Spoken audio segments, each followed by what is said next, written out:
A 16-year-old black girl was handcuffed and detained by airport police on Christmas Eve after a white woman accused her of stealing a designer purse while her father was landing on the same tarmac. I don't care if you say it's yours. A girl like you couldn't afford a bag like this. So tell me who you really stole it from. The airport security supervisor snatched a Louis Vuitton bag from the trembling teenager's hands and dumped its contents across the security desk while holiday travelers stared in horrified silence. Maya Grant's entire body went cold, tears streaming down her face as her hands were wrenched behind her back and metal cuffs bit into her wrists on Christmas Eve in front of hundreds of people. The security supervisor, a stocky white woman named Karen Yates, stood with her chest puffed out in a triumphant smirk, her voice dripping with the kind of authority that comes from years of targeting people who look different. What she didn't know was that Maya's father, Marcus Grant, CEO of Skybridge Aviation Holdings, was about to walk through those doors, and when he did, every person who touched his daughter would lose everything. 16-year-old Maya Grant stood frozen at the Delta terminal in Atlanta's Hartsfield-Jackson Airport. It was Christmas Eve, 6:47 p.m. The airport buzzed with travelers rushing home to families, dragging suitcases stuffed with presents, their faces bright with holiday anticipation. Maya was supposed to be one of them. She'd spent a week with her grandmother in Miami, a tradition since she was little. Now she was heading home to Atlanta to spend Christmas with her dad. Her flight had landed 20 minutes ago. She'd grabbed her carry-on, slung her Louis Vuitton crossbody bag over her shoulder, a 16th birthday gift from her father, and headed toward baggage claim. That's when the woman appeared. White, mid-40s, blonde hair in a severe ponytail, designer yoga clothes, the kind of confidence that comes from never being questioned. Sharon Whitfield. She stepped directly into Maya's path. "Excuse me," Sharon said loudly. "That's my bag." Maya stopped, confused. "I'm sorry. That bag, the Louis Vuitton. You have my bag." Maya looked down at her purse. "No, this is mine." "I don't think so." Sharon's voice carried across the terminal. People turned to watch. I set my bag down at the gate for any second, and when I turned around, it was gone. "I didn't take your bag. This is mine." "Really? A girl your age can afford a $2,000 purse." Maya's face burned. "My dad gave it to me for my birthday." "Sure he did." Sharon turned to a nearby Delta employee. "Excuse me. This girl stole my purse, and I need security." Maya's heart hammered. "I didn't steal anything." "Then you won't mind showing me what's inside." "It's MY bag. I don't have to show you anything." The Delta employee, a young man who looked barely 20, shifted nervously. Maybe we should just..." Sharon cut him off. "I'm a Diamond Medallion member. I fly 60 times a year. I know my rights. This girl stole my property, and I want security. Now." Within 90 seconds, 2 airport police officers arrived. Both white men, both already looking at Maya like she was guilty. "What's the problem here?" the taller officer asked. Sharon's entire demeanor shifted. Soft, victimized, shaken. "Officer, thank God, this girl stole my Louis Vuitton bag. I set it down at gate B12, and when I looked up, she was walking away with it." "That's a lie." Maya's voice cracked. "This is MY bag. My dad gave it to me." The officer looked at Maya. "Can I see some ID?" Maya fumbled for her wallet, hand shaking. She handed over her driver's license. He looked at it. "Maya Grant, you're 16. "Yes." "Where are your parents?" "My dad's flying in. He lands in like 20 minutes. "So you're traveling alone?" "Yes, but..." The officer turned to Sharon. Can you describe your bag?" "Louis Vuitton Neverfull. Monogram canvas. Brown leather straps. I have the receipt on my phone." She pulled out her phone, showing a purchase confirmation from 6 months ago. The officer looked at Maya. "Is this your bag?" "Yes." "Can you prove it?" Maya's mind raced. It was a gift. I don't have a receipt." "Convenient," Sharon muttered. "But I have pictures. On my Instagram. From my birthday." Maya pulled out her phone with trembling hands. Opened Instagram. Started scrolling. The officer held up a hand. Miss, I need you to come with us. What? No, I didn't do anything wrong. We just need to sort this out. I didn't steal anything. The second officer stepped closer. Miss, if you don't cooperate, we'll have to detain you. Maya looked around wildly. Travelers watched with a mix of pity and suspicion. Some recorded on their phones. No one helped. Please, Maya whispered, tears spilling over. Please, just call my dad. His name is Marcus Grant. He's the CEO of... Miss, we need you to come with us. Now. When Maya didn't move, frozen in fear and disbelief, the officer grabbed her arm. Don't touch me. Stop resisting. I'm not resisting.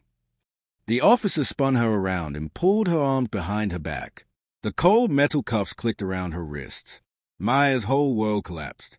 But this was only the beginning. The detention. They took her to an airport security office behind the Delta ticket counter.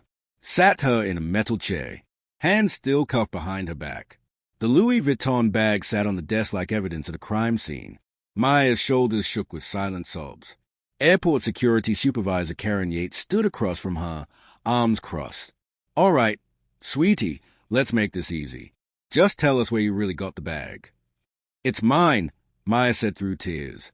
My dad gave it to me. Uh-huh. And what's your dad do? He's a CO. Karen snorted. Of course he is. He is. Call him. Please. We will, after you tell us the truth. I am telling the truth. Karen leaned forward. Look, I've been doing this for 15 years. I know a shoplifter when I see one. You got caught. Just admit it, and this goes a lot easier. I didn't shoplift. This is MY bag. Karen picked up the purse and dumped its contents onto the desk. Wallet, lip gloss, earbuds, a pack of gum, hand sanitizer, a small teddy bear keychain. Karen picked up the wallet, opened it. Maya's driver's license, student ID, debit card, and $300 in cash. Karen's eyebrows shot up. Where'd a 16-year-old get $300 cash? My grandmother gave it to me for Christmas. Right. Karen counted the bills slowly, deliberately. Maya felt humiliation burn through her. This was a nightmare, a Christmas Eve nightmare. One of the officers stepped outside to make a call. Karen kept rifling through Maya's things like she had every right. Please, Maya whispered. Please just call my dad. Marcus Grant. He works for Skybridge Aviation. He's landing at this airport right now. We'll verify your story. Don't worry. I'm not lying. Then you've got nothing to worry about. But Maya had everything to worry about, because she was a black girl, in handcuffs, being treated like a criminal, on Christmas Eve, and no one believed her. What she didn't know was who was watching. In the terminal outside the security office, a woman stood with her phone out. Denise Morrison, a 52-year-old black woman, traveling home to see her grandchildren. She'd watched the whole thing. Watched Sharon accuse Maya. Watched the police handcuff a crying teenage girl. Watched them drag her away while Sharon stood there looking satisfied. Denise had seen this before. Too many times. Black children criminalized for existing, for having nice things, for being in spaces white people thought they didn't belong. She'd recorded everything on her phone, and now she was posting it. Twitter, Facebook, Instagram, TikTok. 16-year-old black girl handcuffed at Atlanta airport on Christmas Eve because a white woman accused her of stealing a purse. This is disgusting. #Justice for Maya, #Christmas while black. Within minutes, the video started spreading. 100 views. 1,000. 10,000. Denise's phone buzzed with notifications. People were angry. People were sharing. People were demanding answers. But Denise wanted to do more. She walked up to the Delta counter. Excuse me, I need to speak to a supervisor about what just happened. The Delta agent looked nervous. Security is handling. Security is violating that child's rights. I need to speak to someone in charge. Now. The agent picked up a phone. Denise waited and prayed that someone would help that baby before it was too late. Be honest, what would you have done? 23 minutes later, Marcus Grant's private plane touched down at Hartsfield Jackson. He'd been in New York for back-to-back meetings. Christmas Eve meetings. He hated missing time with Maya, but this was a last trip before the holidays. He'd promised her he'd be home by 8 p.m. Promised they'd watch Christmas movies and eat too much takeout and wrap last-minute presents. He grabbed his briefcase and checked his phone as the plane taxied. 3 missed calls from Maya. His stomach tightened. He called back immediately, straight to voicemail. Weird. He texted, "Baby girl, just landed. Meet you at baggage claim." No response. Marcus frowned. Maya always responded immediately. He stepped off the plane and headed through the terminal, pulling his carry-on behind him. That's when he saw the crowd. A cluster of people with phones out, recording something. Delta employees talking in hushed, urgent voices. Security rushing past. Marcus's instincts kicked in. Something was wrong. He approached the Delta Gate agent. "What's going on?" The agent glanced at him nervously. There was an incident with a passenger. Security's handling it. "What kind of incident?" "I really can't say." Marcus pulled out his Skybridge Aviation ID badge, the one that gave him clearance at virtually every major airport in the country. "I'm Marcus Grant, CEO of Skybridge Aviation Holdings." "What happened?" The agent's face went white. "Mr. Grant, there was an accusation of theft. A teenager. She's being held in the security office." Marcus's blood turned to ice. "What teenager?" "I don't know her name." "Describe her." Black girl, 16, wearing a red jacket." Marcus didn't wait for her to finish. He ran. If only she knew who she was talking to. Marcus burst through the security office door like a hurricane. Karen Yates spun around. "Sir, you can't be in here." "Where's my daughter?" He saw her, Maya, sitting in a metal chair, hands cuffed behind her back, face streaked with tears, eyes red and swollen, looking small and terrified and broken. Something in Marcus shattered and ignited at the same time. What the hell is going on here? Maya's head snapped up. "Daddy!" Marcus crossed the room in 3 strides, dropping to his knees in front of her. "Baby, are you okay? Did they hurt you?" "Daddy, I didn't do anything wrong." "I know.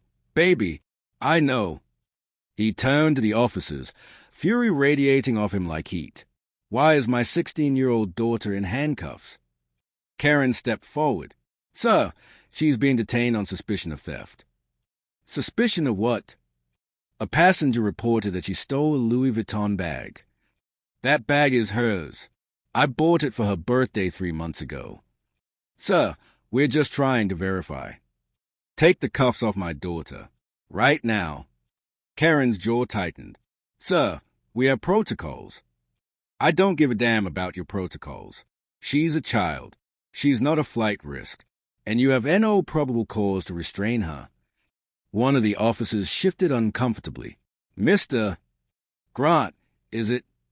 "Marcus Grant, CEO of Skybridge Aviation Holdings. We own 4 to 2% equity in this airport's operational contracts. And right now, you're violating my daughter's civil rights." The room went silent. Karen's face drained of color. "You're Marcus Grant. Take the cuffs off." The officer fumbled for his keys, unlocked the handcuffs. Maya's hands came free, wrists red and marked. She threw her arms around her father and sobbed. Marcus held her tight, one hand cradling her head, his own eyes burning with tears he refused to let fall. "I've got you, baby. Daddy's got you." He looked up at Karen and the officers. His voice was deadly calm. "Someone want to explain to me how my daughter ended up in handcuffs on Christmas Eve. But here's the part that changed everything." Karen stammered. "Mr. Grant, we received a complaint from a passenger, Sharon Whitfield, that this bag was stolen from her at gate B12. Where's this passenger?" "She's waiting outside." "Bring her in." "Sir." "Now." One of the officers left and returned 30 seconds later with Sharon. She walked in confidently until she saw Marcus, the CEO of one of the most powerful aviation companies in the country, the man whose face was on the cover of Forbes 2 months ago. The man whose company basically controlled whether airlines succeeded or failed. Her confidence faltered. "Ms. Whitfield," Marcus said, his voice like ice, "you accuse my daughter of stealing your purse." Sharon's mouth opened and closed. I didn't know she was your daughter." "That's not what I asked." "The bag looked exactly like mine." "So you assumed a black teenage girl couldn't possibly own a designer bag, and instead of asking politely, you had her arrested." "I didn't have her arrested. I just reported what I thought." "You thought wrong."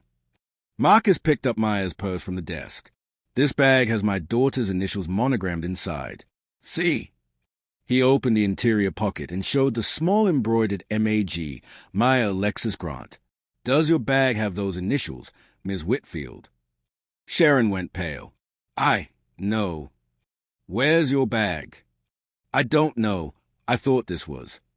"So you don't actually know if your bag was stolen, do you? You saw a black girl with an expensive purse and made an assumption." Sharon's face flushed. "I made a mistake." "You didn't make a mistake. You made an accusation that got my child handcuffed and traumatized on Christmas Eve." Marcus turned to Karen. "And YOU didn't verify ANY of this before restraining a minor?" Karen's voice shook. "We were following protocol. Your protocol is racial profiling." "Mr. Grant, I assure you, I want the names and badge numbers of every person involved in this. I want security footage.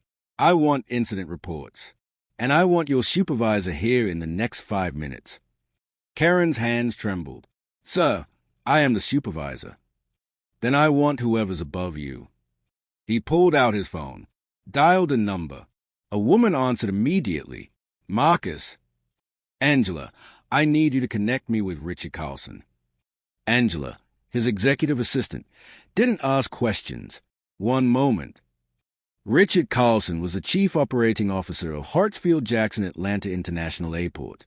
Marcus had his direct line because Skybridge Aviation had invested $200 million in airport infrastructure upgrades last year. The line clicked. "Marcus, Merry Christmas. What can I—" "Richard, I'm standing in an airport security office watching my 16-year-old daughter cry because your staff handcuffed her based on a false accusation of theft." Silence. "What?" "My daughter, Maya Grant, was detained, handcuffed, and held without cause after a white passenger racially profiled her." "Marcus, I don't. Where are you?" "Security office, Terminal South." "Don't move. I'll be there in 3 minutes." Marcus hung up, looked at Karen. "You have 3 minutes to figure out how you're going to explain this." Would you have stayed quiet in his position? Richard Carlson arrived in 2.5 minutes. 63 years old, former Air Force colonel, steel gray hair, no-nonsense demeanor. He took one look at Maya's tear-stained face and Marcus's barely controlled rage, and his jaw tightened. "Someone tell me what happened. Now." Karen stammered through the explanation. Sharon's accusation, the detention, the handcuffs. With every word, Richard's expression darkened. When Karen finished, Richard turned to Sharon. "Did you actually see this girl take your bag?" "Well, no, but—" "Did you have any evidence she took your bag?" "It looked exactly like mine." "That's not evidence. That's an assumption." He looked at the officers. "Did either of you verify the accusation before detaining a minor?" The officers exchanged glances. The passenger seemed credible. "That's not what I asked." Silence. Richard's voice dropped. "You handcuffed a 16-year-old girl on Christmas Eve without verifying the most basic fact of the accusation." "Sir, we were following standard procedures." "Your standard procedures just violated that child's constitutional rights." He turned to Marcus. "I am so sorry. This is unacceptable." Marcus's voice was tight. "Sorry doesn't undo what they did to her." "I know, and there will be consequences. I promise you that." "I don't want promises, Richard. I want action." "You will have it." Richard turned to Karen. "You're suspended, effective immediately. Turn in your badge and radio." Karen's face went white. "Sir, I was just—" "You were just doing your job? Your job is to protect passengers, not terrorize them. Badge." Now. Karen fumbled with her badge, hands shaking. Richard looked at the officers. You too. Report to your supervisor. You'll be hearing from our Internal Affairs Division. Then he looked at Sharon. Ms. Whitfield, you're banned from this airport pending investigation. If we determine your accusation was made in bad faith, you'll be permanently banned and we'll refer the case to law enforcement for filing a false report. Sharon's mouth fell open. You can't. I absolutely can. Security will escort you out. 2 different security officers appeared and led Sharon away. She sputtered protest the entire way. Richard knelt down in front of Maya. Sweetheart, I am so sorry for what happened to you. You didn't deserve that. None of it. Maya nodded, unable to speak. Richard stood and faced Marcus. What can I do to make this right? Fire everyone involved. Implement mandatory bias training. Create a protocol that requires verification before detaining minors. And issue a public apology. Done. All of it. Marcus nodded once. Then he gently took Maya's hand. Come on, baby. Let's go home. And just when things seemed calm, the truth came out. By the time Marcus and Maya left the security office, Denise Morrison's video had exploded. 2 million views. Trending on Twitter. Picked up by news outlets. Black teen handcuffed at Atlanta airport on Christmas Eve after false accusation. CEO's daughter detained. Racial profiling at Hartsfield-Jackson. Video shows airport police handcuffing crying black girl on Christmas. The backlash was immediate and furious. Civil rights organizations demanded investigations. Parents shared their own stories of their black children being profiled. The hashtag #JusticeForMaya trended globally. Marcus's phone exploded with calls. His PR team, his legal team, news outlets requesting interviews. He ignored all of it. Right now, the only thing that mattered was getting Maya home. They walked through the terminal together. Travelers recognized them from the video. Some offered words of support. I'm so sorry that happened to you, sweetheart. That was wrong. You deserve better. Stay strong, baby girl. Maya kept her eyes down, holding tight to her father's hand. When they reached baggage claim, Denise Morrison was waiting. Mr. Grant.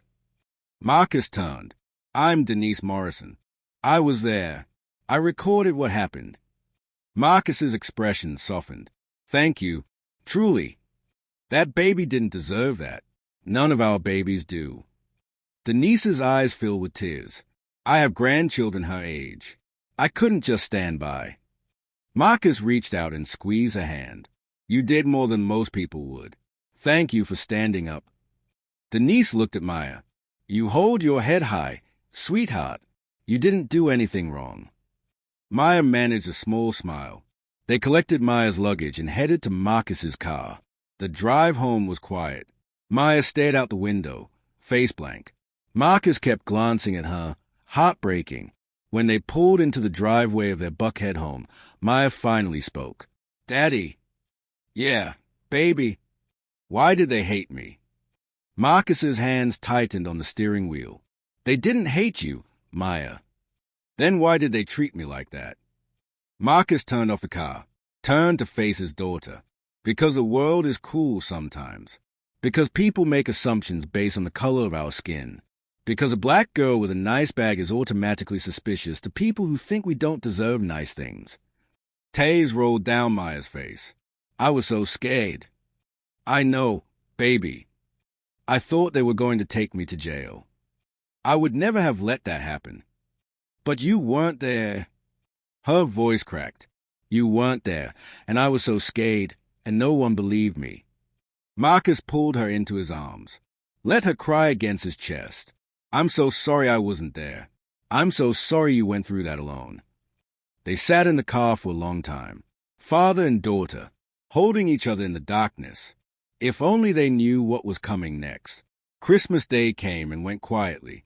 Marcus canceled all their holiday plans. Maya didn't want to see anyone, didn't want to talk about it, just wanted to stay home. So they did. They watched movies, ate Chinese takeout, opened presents half-heartedly. But the joy was gone, stolen by people who saw a black child and decided she must be a thief. The day after Christmas, Marcus's legal team arrived at the house. Simone Jefferson, his chief counsel, sat across from Maya in the living room. Maya, I know this is hard, but I need to ask you some questions about what happened. Maya nodded. Simone walked her through everything, every detail, every word, every moment. When they finished, Simone looked at Marcus. This is a slam-dunk civil rights case. False imprisonment, racial profiling, emotional distress. We can file against the airport, the security company, and the individual officers. Do it, Marcus said. There's something else, Simone said. I had our investigators look into Sharon Whitfield. Marcus's eyes sharpened. And she has a history. 3 prior incidents at various airports and stores where she's accused people of theft. All 3 victims were people of color. 2 cases were dismissed. 1 resulted in a settlement. Marcus's jaw clenched. She's done this before. Multiple times. She has a pattern. Can we use that? Absolutely. It establishes bad faith. It shows this wasn't an honest mistake. It was deliberate racial targeting. Marcus stood and walked to the window, looked out at the quiet street, thought about his daughter, his brilliant, kind, beautiful daughter who'd been traumatized for no reason. I don't want a settlement, he said quietly. Simone blinked. What? I don't want money. I want accountability. I want that woman prosecuted for filing false reports. I want those officers retrained or fired. I want policies changed so this doesn't happen to another child. Marcus, we can push for both. No settlements. No quiet resolutions. I want this public. I want it documented. I want it to mean something. Simone nodded slowly. Understood. But here's the part that changed everything. 1 week after the incident, airport security made an arrest. A woman had been caught on camera stealing designer bags from baggage claim. She'd been operating for months. Her name was Jennifer Hastings, and she looked almost identical to Sharon Whitfield. Same age, same build, same blonde hair.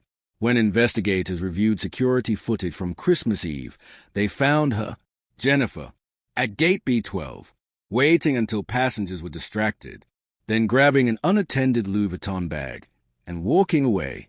Sharon's bag, the one she'd accused Maya stealing. Jennifer had taken it, but Sharon, in her rush to blame someone, had seen Maya walking past with a similar bag and made an assumption, a racist assumption, and that assumption had destroyed a child's Christmas. When the news broke, the story exploded all over again. Airport thief caught, teen girl falsely accused on Christmas Eve, real criminal found after black teen wrongfully detained. Woman who accused teen of theft had her bag stolen by someone else. Sharon Whitfield tried to issue an apology through a lawyer. It was hollow and self-serving. Marcus rejected it publicly. An apology doesn't undo the trauma my daughter experienced. Sharon Whitfield saw a black child and immediately assumed criminality. That's not a mistake. That's racism. And there need to be consequences. The district attorney agreed. Sharon was charged with filing a false police report. The officers were placed on administrative leave pending internal investigation. Karen Yates was fired. The airport implemented the Myers Law Protocol, requiring verification of theft accusations before any minor could be detained, especially when the accusation came from an adult against a child of a different race. It wasn't enough. It would never be enough. But it was something. And just when things seemed settled, the final confrontation came. 2 weeks after Christmas, Marcus received a call from Richard Carlson. Marcus, Sharon Whitfield want to apologize to Maya in person. Marcus's voice went cold. Absolutely not. Her lawyer thinks it might help. Help who? Because it won't help my daughter. She doesn't need to face the woman who traumatized her. I understand, but... No. The answer is no. Richard sighed.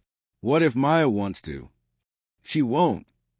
But that night, when Marcus mentioned it to Maya, she surprised him. I want to see her. Marcus stared at his daughter. Baby, you don't have to. I know, but I want her to see me. I want her to see what she did. Marcus's throat tightened. His daughter, 16 years old, and already so much stronger than she should have to be. Are you sure? Yes. 3 days later, they sat in a conference room at the airport. Marcus, Maya, Simone, and Richard on one side. Sharon, her lawyer, and a mediator on the other. Sharon looked smaller than Maya remembered. Tired. Ashamed. She wouldn't make eye contact. The mediator spoke first.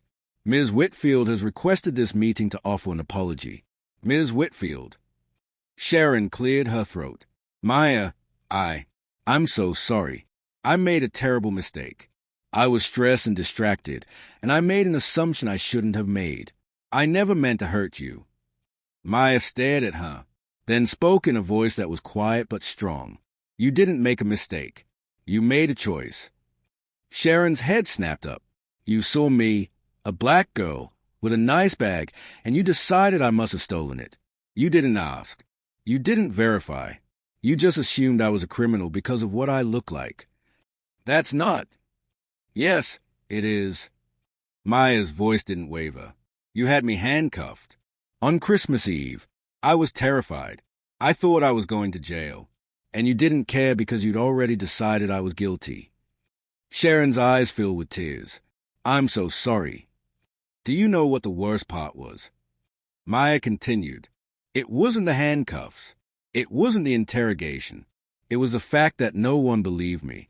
I kept saying it was my bag. I kept telling them my dad gave it to me. But no one believed me. Because I'm black. And in your mind, black girls don't get expensive gifts. We steal them. Sharon was crying now. Please, I didn't mean. Yes, you did. Maybe you didn't think about it. Maybe it was automatic. But that's the problem. You saw my skin and made a judgment. And I'm the one who has to live with the trauma. Marcus placed a hand on Maya's shoulder. She took a breath. I accept your apology. But it doesn't change what you did. And I hope you think about me every time you look at a black person and feel that automatic suspicion. Because maybe next time, you'll stop yourself. Maya stood. I'm done here. She walked out. Marcus followed, and left Sharon sitting there, drowning in shame. Would you have accepted the apology? 1 month after the incident, Marcus held a press conference. Not to talk about the lawsuit, to talk about change. He stood at a podium with Maya beside him. Cameras flashed. Reporters crowded the room. Thank you for being here, Marcus began. On Christmas Eve, my daughter was racially profiled, falsely accused of theft, and handcuffed by airport security. She was 16 years old. She had done nothing wrong. And she was treated like a criminal because a white woman saw a black child with a designer bag and assumed she must have stolen it. He paused. This isn't just about my daughter. This is about every black child who's been followed in stores, questioned in schools, detained by police for existing. It's about a system that sees our children as threats instead of treasures. Maya stepped forward. Her voice was steady. What happened to me was traumatic, but I know I'm one of the lucky ones. My dad has resources. He has power. He could fight back. But what about the kids whose parents don't? What happens to them? She looked directly into the cameras. I'm using my voice today because they can't. Because black kids deserve to exist without being criminalized. We deserve to carry nice bags without being accused of theft. We deserve to be believed when we say we didn't do anything wrong. The room erupted in applause. After the press conference, a reporter from CNN pulled Marcus aside. Mr. Grant, what do you want people to take away from this? Marcus looked at Maya, then back at the reporter. I want parents to protect their children. I want white people to examine their biases. I want systems to change. And I want every black child to know that their dignity is non-negotiable. 6 months after Christmas, the lawsuit settled. Not for money, Marcus donated every penny to civil rights organizations, but for policy changes. Mandatory bias training for all airport personnel. A passenger bill of rights protecting minors from detention without parental notification. An independent oversight committee to review all accusations of theft before any enforcement action. The Maya Grant Foundation was established to provide legal support for families whose children experience racial profiling. And Maya, after months of therapy and healing, started speaking at schools, sharing her story. empowering other young people to use their voices. One day, after speaking at a high school in Atlanta, a young black girl approached her. "Thank you," the girl said quietly. "Last week, a woman accused me of stealing at Target. I was so scared. But I remembered your story. I stood my ground. I asked for a manager. They checked the cameras, and she was wrong." The girl's eyes filled with tears. "You saved me." Maya hugged her tight. "No, you saved yourself. You just needed to know you could." That night, Maya sat with her father in their living room, the same room where she'd spent Christmas trying to forget. Now, it felt different. Lighter. "Daddy." "Yeah, baby. I think I'm okay now." Marcus looked at his daughter, this brilliant, resilient, extraordinary young woman. "I'm proud of you," he said, "not just for surviving, for using it, for turning pain into purpose." Maya smiled. "You taught me that." "No, you were always strong. I just gave you space to show it." They sat in comfortable silence. Then Maya spoke again. "Do you think it'll ever stop? The profiling? The assumptions?" Marcus took a breath. "I don't know, but I know we'll keep fighting it, every single time, because your dignity, our dignity, is non-negotiable." Maya nodded, and in that moment, she understood. The fight wasn't over. It might never be over, but she wasn't afraid anymore, because she knew who she was, and she knew her voice mattered. Maya Grant's story isn't unique. It's the story of countless black children who've been criminalized for existing, for wearing nice clothes, for carrying expensive bags, for being present in spaces white people think they don't belong. It's a story of assumptions and biases that destroy innocence, of systems that protect white comfort over black dignity, of a world that sees our children as threats instead of treasures. But it's also a story of resistance, of a father who refused to let his daughter's trauma be swept under the rug, of a child who found a voice and used it to protect others, of a community that said enough and demanded change.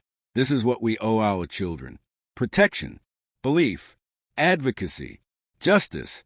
We owe them the right to exist without suspicion, to own nice things without interrogation, to be treated as innocent until proven guilty, not the other way around. Maya was handcuffed on Christmas Eve for a crime she didn't commit. But she wasn't broken.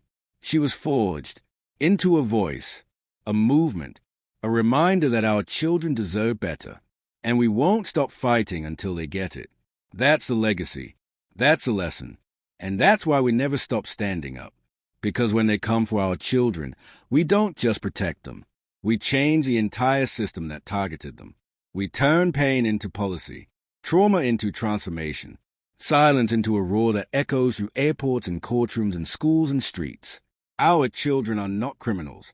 They are our future. And their dignity is worth every battle we fight. If this story touched your heart, drop a comment. Have you or your child ever been racially profiled? How did you respond? And if you believe that black children deserve to be treated with dignity, respect, and the presumption of innocence, hit that like button and subscribe. Because this channel is about more than stories. It's about justice. It's about change. It's about reminding every black mother, father, grandmother, and guardian that your instinct to protect is righteous. Your voice matters. Your child matters. And we will never stop fighting for them. Stand up. Speak out. Protect our babies. Welcome to the family.